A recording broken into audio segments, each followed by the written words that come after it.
People love infographics, but before it was really hard to make them. You had to hire a designer in most cases or mess around with a tool like Canva to create an infographic for your website. Now, with the release of OpenAI's new image generation system within GPT-4o, you can actually use AI to quickly and easily make an infographic about pretty much anything.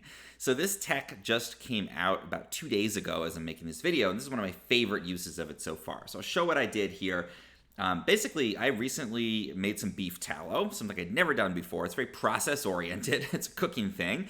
And so I decided to kind of ask a chatbot how to make it. That's how I followed. And here I decided to turn that set of instructions into an infographic using the new image generation function. So first I asked for a blog post about how to wet render beef tallow, which is what I did, and it walked me through the steps in here. They're fairly straightforward. You know, you cut it up, you boil it, you kind of skim it or strain it, and then cool it down to take the tallow off the top. So this is a good blog post, and this is sort of the traditional text format that we expect to get out of a chatbot at this point. Now, if I asked a traditional chatbot to then turn that into an image, it might be able to create something of beef tallow rendering, but the text would be a mess and it really wouldn't be able to create a usable infographic. So with the new system, I asked it though, can you make a detailed and visually compelling infographic walking through the process? Now the first thing that it tried to do was just to respond with the text for the infographic.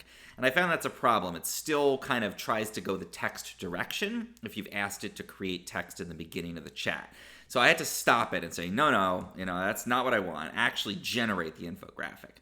And that engaged that 4o image generation function. So again, because there's no explicit flag to say, okay, start generating an image, it can sometimes get confused and you just have to remind it what you actually want. But this is what it ended up creating. And this is really good. How to wet render beef tallow.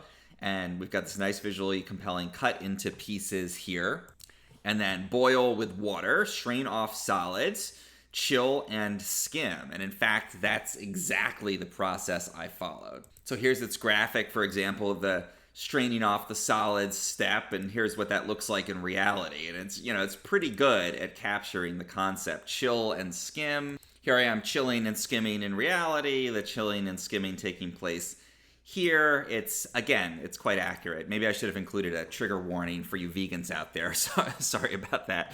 But anyway, you can see this is now a totally usable infographic that I could just grab and drop into a blog post to illustrate that concept very quickly and visually. And I think for a lot of users, particularly for me when I was just getting started with this would have been super helpful. Okay, it breaks it down. This is the key stuff to know. Drop it in along with, blog post along these lines. I think I would write it myself, but this is a super cool resource. And you can do this with pretty much anything where you have data or information. You can feed it analytics from your YouTube channel and ask for an infographic about that, or stats from your newsletter and ask it for an infographic to share with advertisers to try to get a sponsor. There's so many ways you could do this. Feed in a scientific paper and ask for an infographic summarizing it. So if you're a visual learner, you can basically turn anything into a visual graphical representation that's quite accurate and quite beautiful and really works incredibly well. As a web publisher or content creator too, again, think about how you could use this to create bespoke image graphics for pretty much every story that you write. So if you found this helpful in any way, please do like and subscribe. I'm going to be sharing a ton more ways that you can use the new image generation function in GPT-4o to make your own business or your work better.